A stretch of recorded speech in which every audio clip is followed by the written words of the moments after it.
Today we want to talk about permanent residency for those of you who are in Canada with temporary status, like visitor visa or students or workers.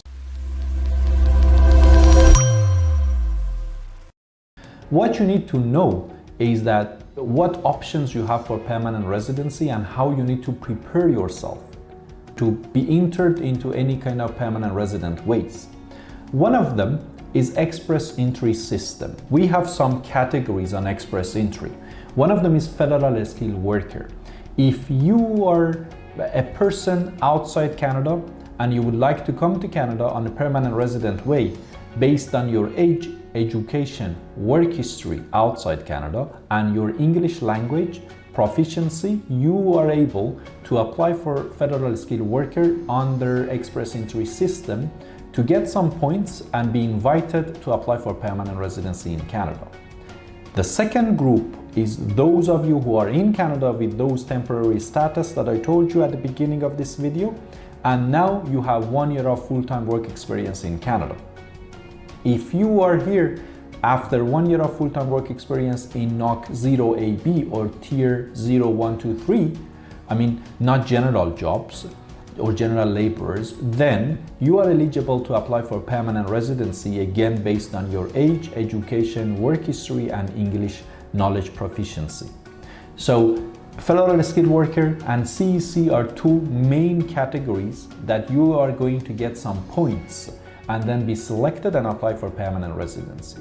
The third group now is federal skilled trade for those of you who are working as trades in Canada, and you can apply for permanent residency by having work experience in Canada as a plumber, as for example, any kind of jobs like carpenters or anything that is a trade in Canada. And PMPs are provincial nominee programs for those again that are working or studying or having job offer in different provinces in Canada.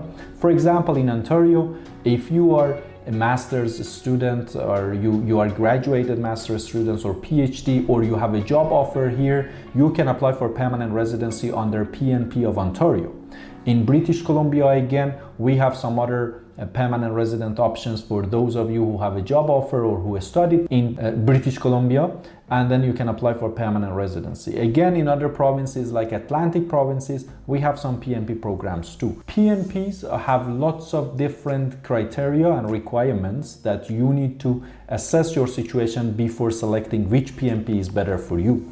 What's going to happen for your PNP is that as soon as you are selected and invited by the province, it can be any other provinces, once you are selected, you get 600 points, which are going to be added to your express entry profile, and you're going to be selected toward your federal express entry application, and you can get your permanent residency.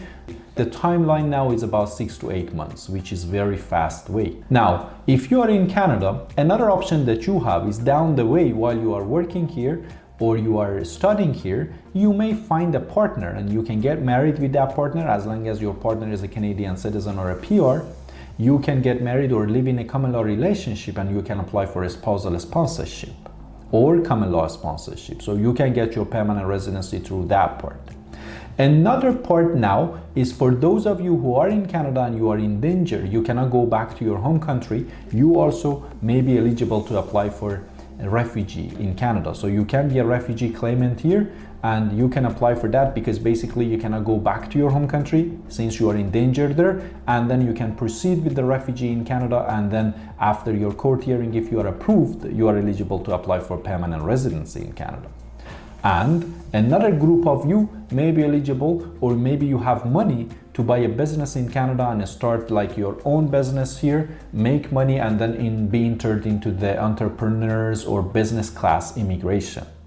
So these are all different ways that you have, but the most important thing is that start from now. If you have your work permit or you recently got it, it's very important to know what options you have and what is the way for your permanent residency, because if you wait too long and then you come close to the validity of your work permit, you may not have enough time for your permanent residency and you must leave Canada at that stage. So think about it now, find your way and apply for your permanent residency.